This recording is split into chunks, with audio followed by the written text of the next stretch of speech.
All right, welcome back to the best training channel on YouTube. Today, I'm gonna show you guys a full clean session.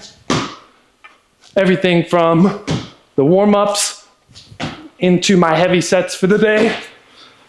The plan for today is just gonna be building up to something that's gonna be a heavy single or a heavy double, depending on how everything's feeling.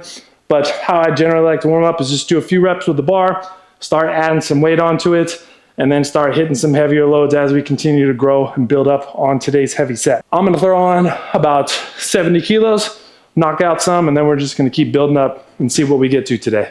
All right, so we got 70 kilos on the bar.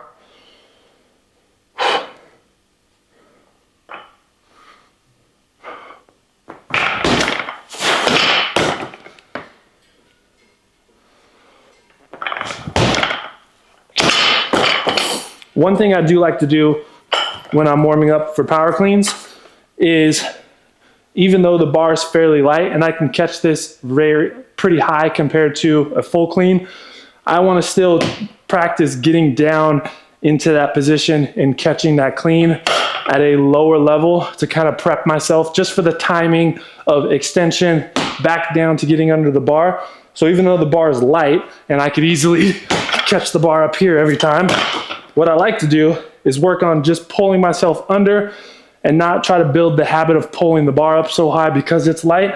So what I'll do is think about dropping under the bar quickly.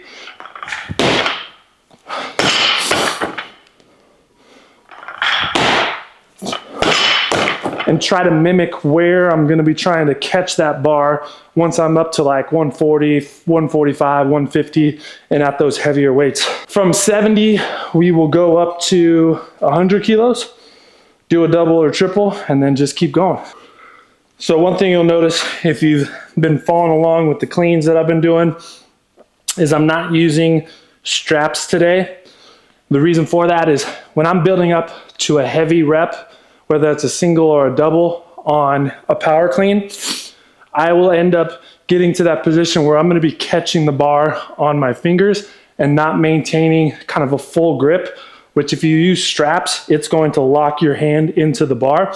So what I'm looking to do is to be able to release that bar as I'm transitioning underneath to get into a strong front rack position. So rather than trying to hold on to the bar like this and keep my hand underneath, which is what would happen if I was using straps, because I know I'm going to be going heavy, and a lot of times for me, a make or a miss on a power clean is going to be determined on how quickly I can get under that bar and how good of a front rack position I can get. So by not using straps, what it's going to allow me to do is kind of get that bar into my fingers more and allow me to really catch that bar with my shoulders a lot more aggressively.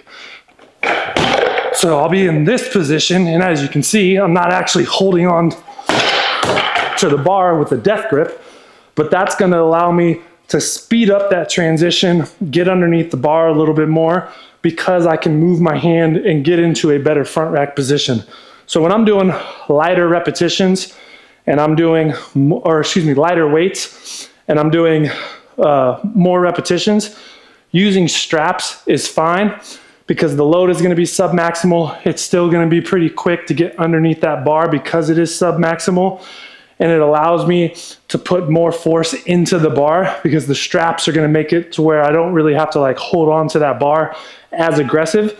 But when I build up to the point where I want to do some heavy reps, I'll get rid of the straps, I'll throw on the tape, hook grip it, and then allow myself to get a better transition under the bar. And that during that transition, I'm pulling up to here, I'm pulling myself down, and as soon as I'm thinking about getting under the bar, I'm almost releasing that full grip and trying to catch that bar onto the shoulders as quickly as possible. Next up, bump it up to about 120, do a double there. I think that 120 is gonna give me a good range on what I think my top end set is gonna be for the day. All right, 120 on the bar. Gonna hit a good double here.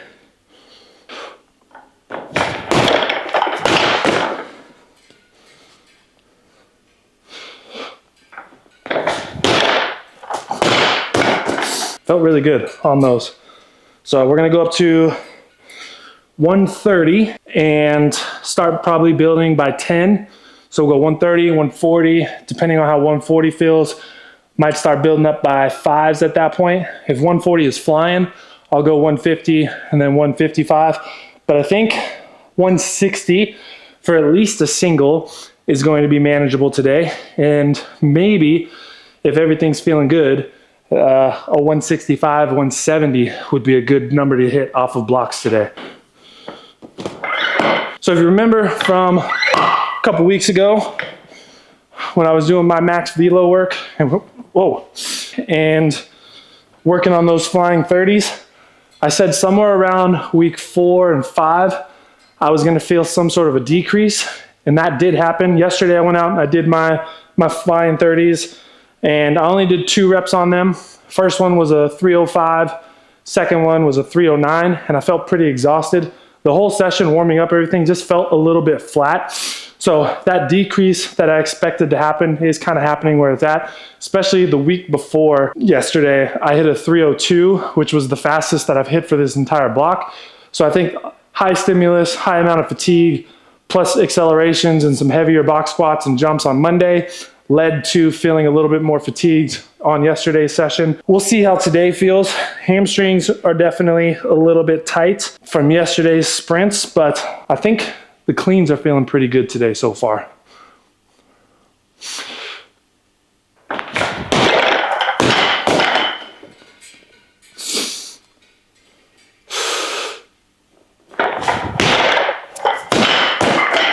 Feels really good. So 140. I've made up my mind. I'm doing singles. I'm feeling good. I know I got probably a decent heavy single in me today, so I'm going to be building up towards that, trying to monitor the total amount of repetitions I'm going to be doing that I would consider to be heavy, so somewhere around 3. So that means once I get to a feeling where the bar's starting to feel like, okay, that was a decent amount of work to get the bar moving, I'll start counting that and then probably do 3 heavy sets for a single today.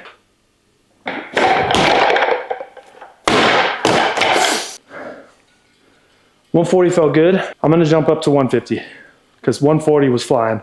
So we're gonna go 150 and then we'll see what the top end number is gonna be today. I have been programming already for the combine phase that we're going to be starting for those who are subscribed to my workout program on Fitter. It will start the first full week in January. So January 5th is a Sunday. The week of January 5th is gonna be week 1 of that combine phase. The focus of the combine is gonna be max reps at bench press at 102, so 225 pounds. If that's something that you can't do, then it's gonna essentially be max reps on bench press at 60% of whatever your 1 rep max is gonna be. Gonna be building up to a heavy power clean, probably hit some sort of a heavy squat variation, whether that's back squat or front squat, while also doing the heavy bench press stuff. We're gonna be trying to increase our bench press 1RM because the higher we can get that 1RM, the easier we're gonna be able to knock out some reps at 225. Also gonna run a 40-yard dash, and then we're also going to do a broad jump for the jump measure. So we have our sprint test, we have a jump test, we've got some lifting test, and that whole cycle is gonna be 12 weeks long. So starting January 5th, measure out 12 weeks after that. What we're gonna do is at the end, towards the beginning of the new year, that last week, so somewhere around December 30th to January 2nd and 3rd, I'm gonna put in some testing numbers for those who are subscribed right now. We're gonna test the 40, we're gonna test the bench press, test your power clean, get some pre-testing numbers, and then at the end of that 12 weeks, we're gonna retest all of those same things and see how much improvement everybody's getting after this combine phase. I'm really excited for it, specifically because a lot of the stuff that I'm gonna be taking from this combine phase is some of the stuff that I was working on with Ohio State and one of their strength coaches who is going to be getting their guys ready for their pro day. So a lot of the same concepts that we talked about, some of the same exercises, although I'm gonna be changing up a lot of the weight room stuff just to make it a little bit more my style. But I think it's going to be a really fun thing to do because they're also starting basically January 5th, right around that time. And it'll be really cool to kind of see you guys doing something that's very similar to what guys at the highest level of Division I football are doing in order to get ready for the NFL. I'm excited for that training phase. I think you guys are as well. We did the combine phase at the beginning of this year, and people absolutely loved it. It ended up becoming the Unit 2.0 program. So if you want, you can buy Unit 2.0, or if you want to wait till January and hop on, then that'll be a good time to test yourself and get ready for some fun combine training coming at the beginning of next year. So 150, I'm gonna do a single here.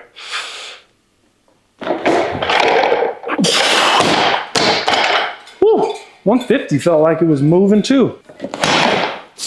The one thing I like when starting with cleans, the reason I start high and bring myself down low, one, the bar has less of a path that it needs to travel. So starting from a higher position, we always need to get that bar to the shoulders. So what that's doing is it's minimizing the amount of mistakes that you can make in terms of doing a clean. So if we were going from the floor, you have a much longer bar path that you need to get through, more opportunities for mistakes to happen. When you go from a higher position, whether it's a high hang or whether it's from blocks, and when I consider high is anything above the knee, so this would be considered a high block for me. There's so little room for error as long as you can set yourself up and get into a powerful position. There is still a lot that can go wrong, but the amount that can go wrong is a lot less than if we go from the floor. With that being said, like this position allows you to just rip the bar and get some very high outputs on a clean and create high velocities, create a little less fatigue than if you were going from the floor because you don't have to pull from the ground every single time. That's why I always love to start here, is because we can hammer this position. We can get really good on that second pull and transitioning underneath to where we drop the bar down a little bit. We're adding a little bit more range because we got to pull that bar a little bit higher, but we've already done so many reps from this high position that really all you're doing is just focusing on that end of the first pull and you're getting past the knee and then exploding. I like going from a high to a low to the floor.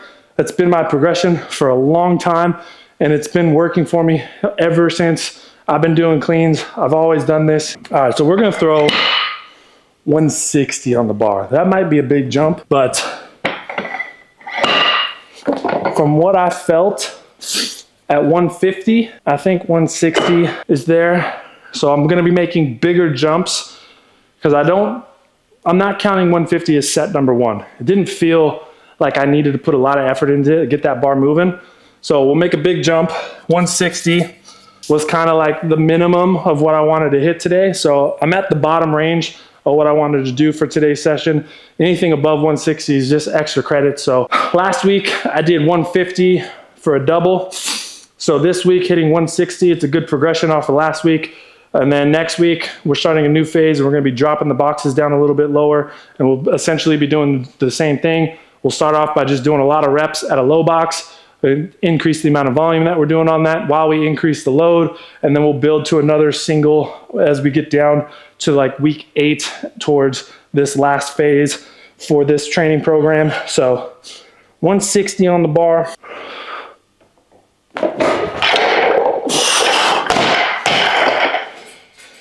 All right, that was set number one. That felt a little bit heavier, especially on the catch. So what I'm gonna do is put 5s on the bar, do 165, and then hopefully get a 170 today. I think a 170 would be a very solid number to be hitting on a power clean from a high block for the end of this first training block. 165. Let's see how this thing moves.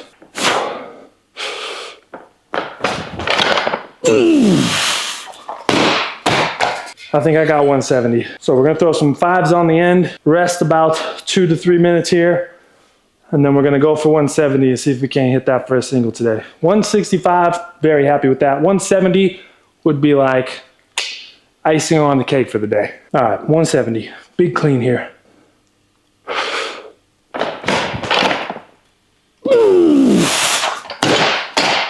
That was ugly, but I'm counting that as a power.